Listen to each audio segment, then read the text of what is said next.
Здравейте! В това кратко видео Мина ще разкаже как протича нашето събитие и какви са правилата на играта. Мина, ти си?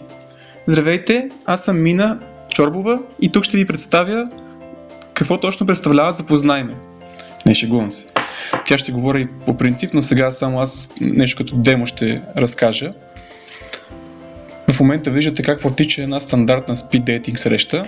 Хората са леко отекчени. За момента не са много отекчени, но да кажем, че са отекчени. Говорят си на една маса, гледат се влюбено. Не знам още какво тук да трябва да кажем. Така протича стандартния speed dating. Нашата идея е по-различна. Нашата идея е хората да се забавляват, да са в група и да се виждат в реална обстановка.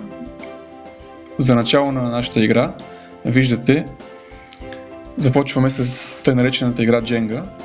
Това е игра, която представлява нещо много просто. Дървени трупчета, които се нареждат едно върху друго. И целта е да се запази баланса на всеки следващ ход. Който събори кулата, губи. Т.е. няма победител, има губещ. Това се играе горе-долу 15 минути, хората се настаняват и когато се съберат всички, започва същинската игра. Ето тук виждате как се събаря кулата. И в този момент се събрали всички и започна играта Dixit. Играта Dixit е игра на карти, в която трябва да се правят асоциации. Хората се нареждат около една маса.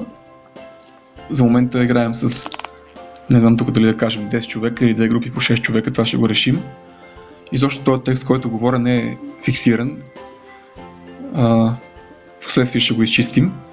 Хората играят, всеки има модератор от нас, който задава някакви лесни и кратки въпроси, за да може хората да комуникират помежду си. През това време тече и същинската игра, на която всеки трябва да каже карта асоциация според картата, която държи. Ето виждате картите. Това са картите от играта Dixit. Тях може да ги видите на нашата Facebook страница, на нашите Facebook страници. Това е за Криси специално и за Мина и за Валя. Това е. Значи пак казвам, това не е фиксирано клипче. Пращам ви го, за да си кажете мнението.